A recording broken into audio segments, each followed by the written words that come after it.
Welcome to the Travel Agent Podcast. I'm your host, Aylin Blanco. I interview successful industry professionals and share my personal journey to becoming a travel agent. The show is for aspiring travel agents and travel professionals at every level. My mission is to uncover the universal keys to thrive in this business. Join me as I take a closer look into the life of a travel agent.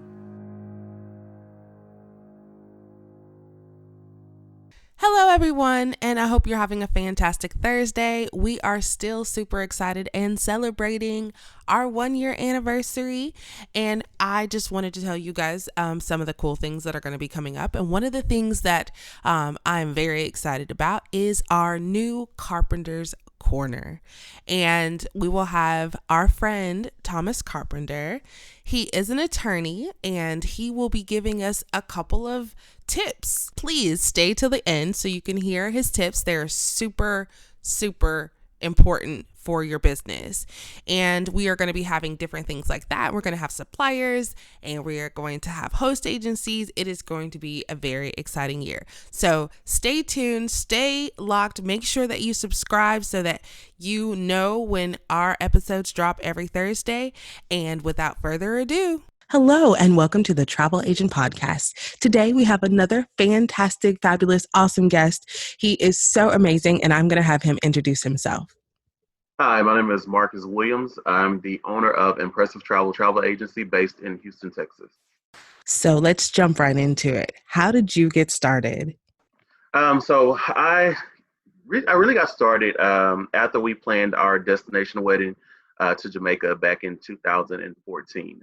Just from that experience of our wedding, a lot of our family and friends never traveled before, getting them out and about, just that feeling, see how everyone had a great time and started traveling from that point.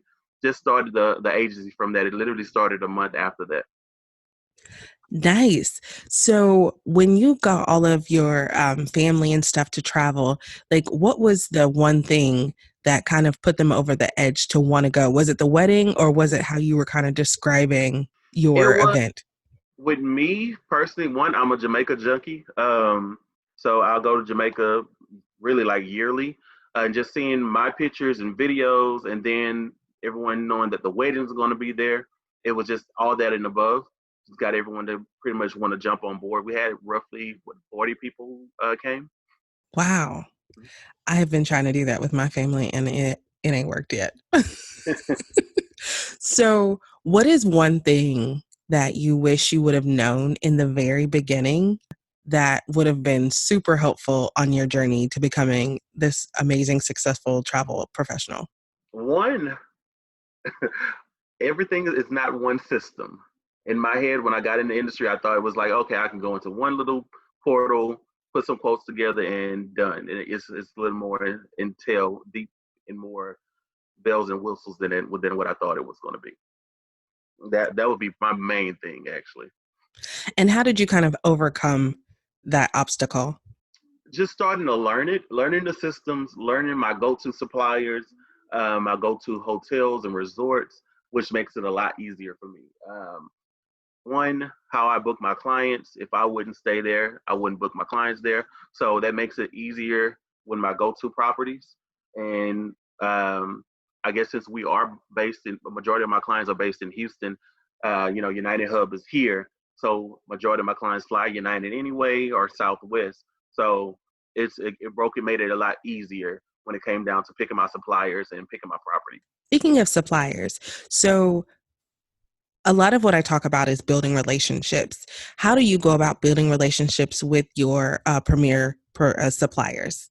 So with me, I do go to a lot of local events, fam trips. Try to get that one-on-one connection with my BDMs. My host agency is actually really good with that, with the fam trips and letting me know when any local events are taking place in my city. Due to my host being in Ohio and I'm based in Houston, so they're really good with that. And I guess a lot of too, I also reach out to my BDMs and have conversations with them so they can know who I am on a personal level, especially when I need something done. Awesome. Right. Because that's good to have a person in your pocket when you need something. Yes. So, as far as I saw that you won some awards, Yes. when do you think? So, tell us about the awards, and then tell me when you think it finally clicked and you went like 100% full time. So this year I just recently won United Vacation Agent of the Year. Last year I won Southwest Vacations Agent of the Year. Congratulations. Thank you, thank you. Well, I went full time in June of 2019. Me personally, I wanted to get past that 5 year mark, especially since a lot of people say most small business fail within the first 5 years. I wanted to see if I would be able to sustain my growth. And since I've started, my sales have increased every year. So once I got to a part that I'm hitting over 500,000 every year, and I'm almost at 1 million in sales. So with that, it was like, okay, it's time because I'm now me working full time in the hospital and then trying to pull the agency full time. It was like, okay, something has to give, and that's when I knew I was like, okay, I can actually do this full time and make a living off of That is so awesome. I cannot wait till the day I can say, yo, I was going full time, but now I have a full time income to go with it. it. Right. That's a major milestone. So congratulations on that as well. So do you have, is it just you or is it a one Uh, man show or do you so have ICs? so I do have ICs. I was the first. I was. It was only me for the first 4 years. I added ICs on once I started getting more involved in the industry. So going to the fam trips and doing different events, I needed someone to back me up. So that's when I started adding the ICs on. I do have four, and they're doing pretty good. They're doing part time, but they're actually doing really well. They're learning and trying to get their name out as well. We all pretty much is not I'm here, you here. We're on the same team and we're running the business together. As long as we're with the same goal. Perfect. So with all of this crazy COVID-19 nonsense going on, ugh, what has been some of the things that you've kind of positive things that you've taken away from this experience so far? We can hope um, that. Um, so so positive one, I would say my faith. I know for a fact that God didn't get me to this point to leave me, so I know that I will be okay. Um, But besides faith, like it's just like when it comes down to the point when your clients are just calling to check on you, make sure you're okay, that you know that you're doing your part and you know that you're being noticed and they know that you care about them and they actually care about you. Like I've had clients call me almost every day just to check on me, see how business is going, if I'm okay. So just that aspect, it shows you that people are paying attention when you you don't really know. built a connection with your Yeah, clients. That's amazing. yeah, like you don't know who's watching you, and like when this happened, it showed that your clients actually do care about you, especially those loyal clients that's booking with you on a yearly basis or every 6 months, whatever the case may be. You see that, and you get that bond and that relationship with them, and they're not going nowhere else because they trust you. So, do you have any plans for when this is over? Because everybody's like, as soon as I'm able to get out of my house, I'm leaving. So, what are some things that you've prepared for the influx in quotes in travel? Since your name is out there, you're doing really big things, and the way that your clients feel about you, you're going to have an influx of people coming at you. What is your plan? So right now, I'm working on my marketing. I actually sat down with a social media guru who's helping me with my social media marketing as well. Um, and I'm just preparing for the comeback because everyone's going to have cabin fever. It's going to be back and stronger than ever, especially since like those major competitions are going under, like Book VIP, Costco, all those companies are dropping. So we know that the travel industry is about to, with the agents wise, is about to be back on better than before. Once this I is can feel it. I can feel it.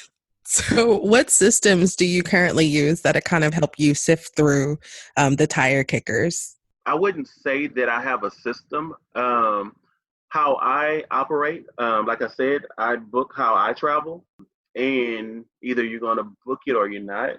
It's not an in between. I'm not the one. I don't do a lot of follow ups, especially when you get to a point that you're super busy. You really don't have time to do follow ups. So I look at it as if you called me, you really want to book. So I don't feel like I have to call you back. So it's just a point of I'm to the point that I don't have time to take behind clients. I do my marketing. That's automatic. I do the things that I need to do to run a business properly. But as in running behind the client, especially the tie kickers, I really don't have time for it. So and I tell my client, not my clients, my ICs the exact same thing because especially when you're new in the industry, when you have those tie kickers and they're calling you, you're quoting back to back, and they're not booking. It gets you. I know it get them down, and some do get sad about the situation because you're putting all that energy in it and you're not getting anything in return. Me personally, I don't waste time on it. It's like, okay, you didn't book, on to the next. What do I need to do to keep promoting myself, getting my business out there and moving on forward? Like, I really don't have time for the tie kickers. I don't really give them that much energy. Because I do, you can tell a tie kicker automatically from the gate. The ones where I saw it cheaper on Expedia. Okay, well, yeah, you're free to book with Expedia. That's real confidence because, yeah. As someone who's, about 18 months in, like you still feel like you want to help everybody and Yeah. you want to turn the tire kickers into, like It's frequent hard. flyers. It's kind of hard to do that because especially the window shoppers, the tie kickers, all those different things, like those type of people, one, you have to qualify your clients. That's the major thing. Qualifying your clients, knowing who your client is, because everyone will not be your client. That's automatic. Once you understand that, instead of trying to chase the client, once you understand that everyone will not be your client automatically, then it's a lot easier to let a tie kicker go or a window shopper go because you understand, like, you're not the client for me. Because me personally, I'm not a big fan of the Ryu. I'm not a Ryu fan. That's not my brand I choose to sell automatically. Now, if it's a property that I'm telling you I don't suggest and you insist on booking it, you're free to book it somewhere else because I already know what's going to come on the back end once you get there. And you're going against my will. So instead of me putting myself through the stress and the drama at the end, I'd rather cut you right now and you can go, we can go and cut our ways. You do it however you like to book it, but I refuse to. That's one of the things is that we have to position ourselves as experts. You have to become an expert because that's why people are coming to you. And that's, I can hear and feel your confidence because you know what you're selling and you are the expert. And that's why your business is doing so well. And I think a lot of the times because, the tire kickers and figuring out how to qualify and figuring out who your ideal client is, it does a number on the, self-esteem. And so like, I just love the way that you're just super matter of fact. I love it. I'm gonna get there one day, I promise. Because like with me, I do a lot of fam trips. I do a lot of fams and I spend that money so I can know the brands that I'm selling, know the properties, know the destination. And when you come to me and you ask me to book you somewhere, if you want to go to Jamaica, I know Jamaica. I know Jamaica. I know the island. I have personal drivers there that I can put you with, so I can do that. So I'm not here to just plan a vacation for you. I'm here to plan an experience. So I want to give you the full experience and we can go from there. You can take my advice. We can work on it together, but I can't go back and forth with you with, okay, well, I saw it here, it was cheaper. I saw it there, it was cheaper. You're not just paying just for the vacation. You're paying for the full bundle, everything you're getting with it, because the service that you're going to get with Expedia is not the service you're going to get with Impressive Travels. My clients leave, I leave with them spiritually because I'm prepared for anything. I know that my clients are in destination. My phones are available. If anything happens, you can call me no matter what time it is, especially if it's an emergency. You can't do that with Expedia or any online booking engine. So yeah, it's about the client experience. Yes. That's the difference is that we create experiences. Yes. And your expertise, I mean, you have to put time into knowing the destinations and knowing what your client wants and putting them through a process where they feel comfortable with you. Like, I want to go to Jamaica on one of your trips now. Yeah. So like all of my clients, like I literally have clients who will call me and hold a full conversation before we get on onto the trip because they've booked with me so many times. They're comfortable and they pretty much want to talk before we even discuss business. So a majority of my clients are referrals or, people I've ran into in passing and things like that. So they already know. Like they follow me on social media, and I have my social media sites set up that they're only for business. So a lot of my clients are on all of my social media sites, so they see when I go do site inspections. They see when I'm personally traveling and things like that. And especially when I travel, they were like, "Oh, I want to go there." It's just the things that people do, and a lot of them share my posts and you know tag their friends and things like that to get. And that's one of the reasons my business is doing so well is due to my clients with the referrals and the tags and the shares. Well, it sounds like you have put in a lot of work to make your business the where it's at today. So I commend you. I am super excited for you. I'm looking forward to seeing what you're doing in the future. And I know that on the other side of this, Impressive Travels is going to be on top again and getting all the awards. So I'm looking forward to Yes, seeing it. yes, I am trying to be that agency.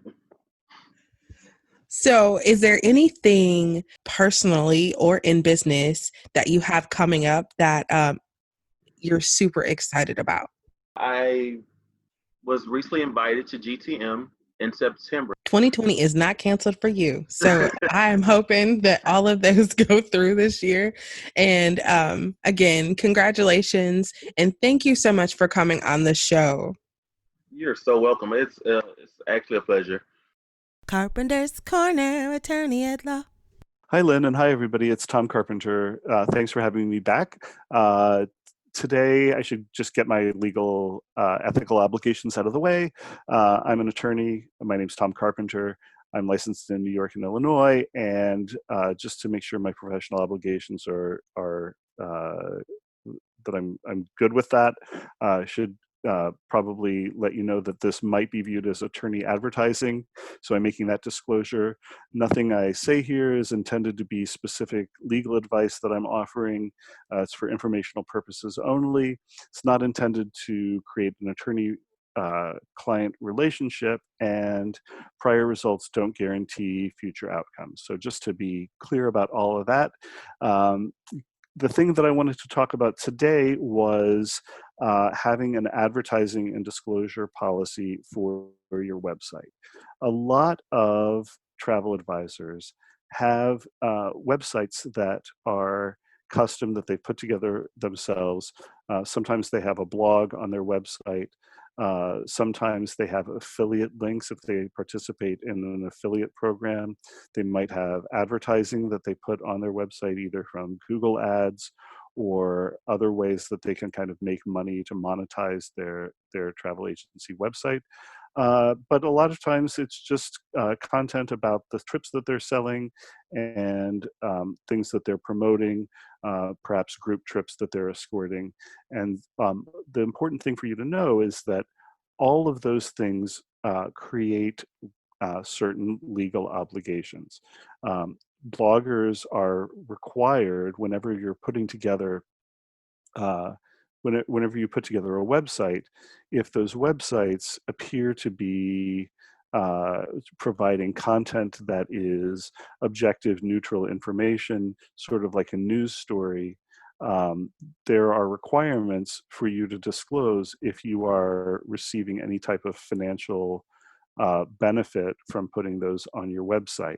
So, for example, you might see, certainly in industry trade publications, these happen all the time, where you're flipping through a travel industry trade publication, and you see something that looks like it's a news story, or it looks like it's an article with glossy pictures, and then you see in small print up at the top that it says advertisement, and then you realize that, oh yeah, that whole article was written by the tourism board of that particular country, or that particular resort paid to have that quote unquote article placed in the publication.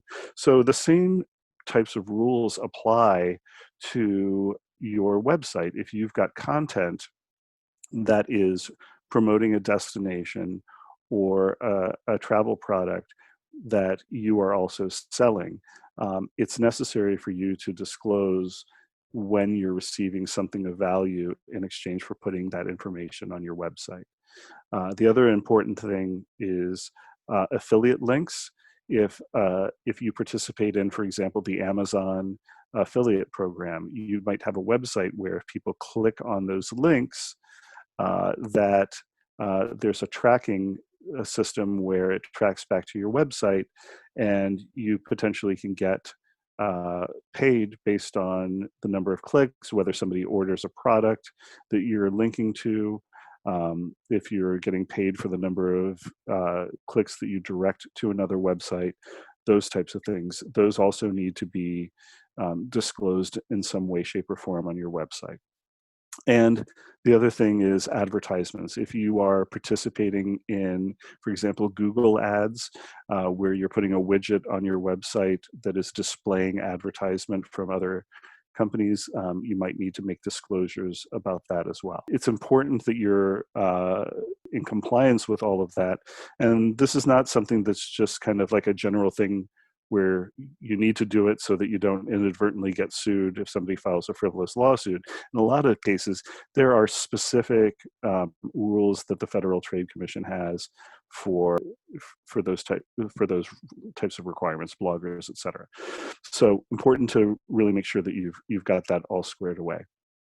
And so even if you have a blog and you're just putting your own personal vacation photos up there, but you went on a cruise and it's a cruise line that you also sell, and you're mentioning the name of the cruise line and you're mentioning the ship and you're talking about the amenities on the ship, even though it could be a very personal thing, you could actually be, without your knowledge, triggering some of those requirements. So important for you to know that. And then the last thing I would say too about advertising and disclosure policies is that if you are displaying specific travel products on your website and you're also talking about the pricing, it's really, really important that you comply with the truth in advertising laws and that you set that up the right way, because if you're advertising something for sale on your website at a certain price and then it turns out that the client wants to buy it and you wind up putting that booking together and it turns out to cost more, that could be a huge pit of liability for you. You don't want to get into that. So it's really, really important that you figure out a way to make sure that your website includes all the necessary disclaimers, that you're describing the pricing and the inclusions correctly on the website. And the easier thing to do is to not talk about the pricing at all, and instead to talk about the trip in general terms and encourage them to call you so you can have a one-on-one conversation with them and get them a price quote. Because as you know, when you quote travel to people, you've got all sorts of information that the cruise line gives you, that the tour operator gives you, that the hotel, the resort, the airline. When you get a quote, there's all of that fine print that comes along with it. Sending that along to your client will make sure that you're protected. But if you're putting those things on your website for people to potentially buy and there's a price attached, you're going to want to make sure that you're disclosing that the right way. So that's what I've got for you today. And hope everybody is doing well and look forward to talking to you again. Thanks so much, Lynn. Thank you for joining the Travel Agent Podcast. Don't forget to subscribe, rate, and review. Visit thetravelagentpodcast.com for more information about today's episode and other travel agent resources. Be sure to tune in every Thursday for new episodes. Until next time, continue to build a travel business you love.